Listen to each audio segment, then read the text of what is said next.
Welcome to the EsOp Minicast. Thank you so much for listening. My name is Bret Keisling, and as it says on my business cards, I'm a passionate advocate for employee ownership.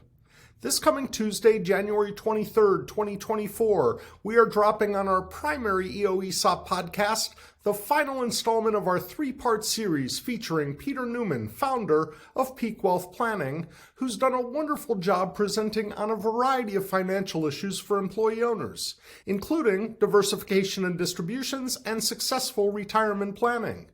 In part 3, he shares about the importance and value of an employee-owned company providing personal financial wellness training to their employee owners. Here's an excerpt from that upcoming episode where Peter discusses what goes into a mid-career retirement check-in. Here's Peter Newman.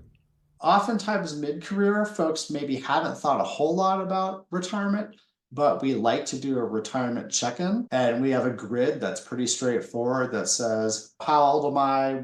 I'm 45, I make X dollars per year, and then we have a multiplier on that grid, and we say, you should have 3 times your salary or 5 times your salary saved on this grid, and that's a way for someone to do a quick cocktail napkin check-in on, hey, have I saved enough if I'm 40 years old and I make $80,000 or $150,000 a year in my nest egg.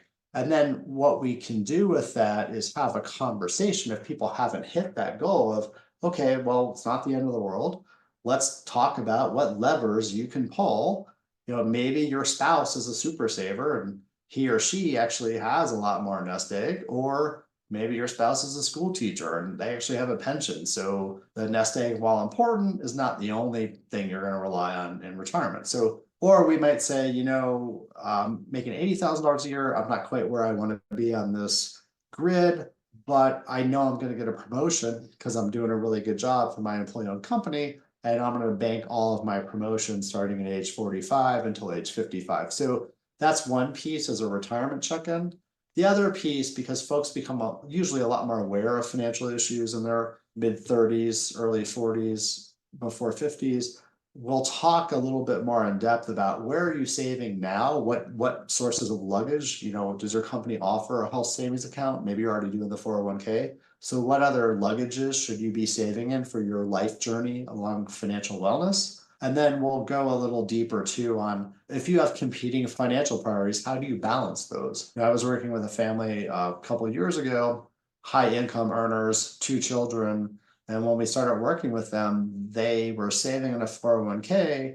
The wife was a stay-at-home mom. The gentleman made a very high income as a general counsel, but they did not have any 529 or college savings. So we had a discussion around, well, what are your goals? What are you trying to achieve? And one of their goals was, we don't want our kids saddled with a lot of college debt. And they were 8 and 11 years old. And I said, well, what do you do with your bonus every year? And so we had a dialogue around, well, should the bonus every year for this gentleman go into college savings accounts? And so we had a goal, want to put some money aside for kids, don't want my kids to have a lot of debt when they come out of college. So what resources do we have?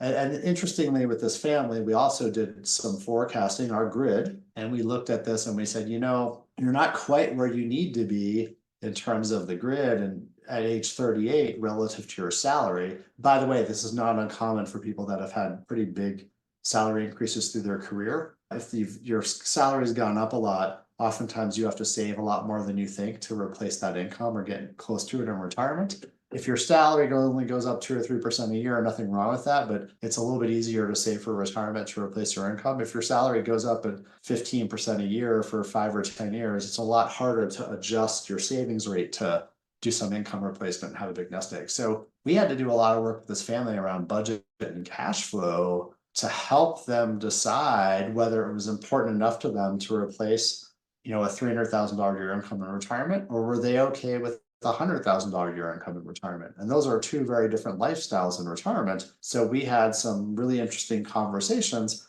even down to, and most families don't want us to do this, but when we do our workshops with companies, we'll talk about budget hacks.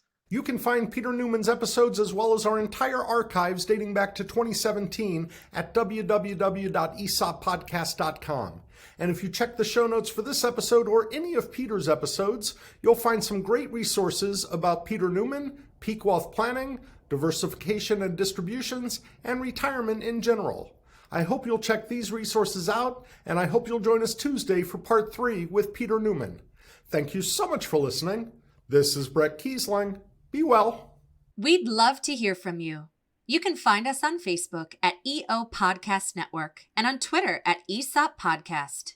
This podcast has been produced by Bret Keisling for the EO Podcast Network. Original music composed by Max Keisling. Branding and marketing by Bitsy Plus Design. And I'm Bitsy McCann.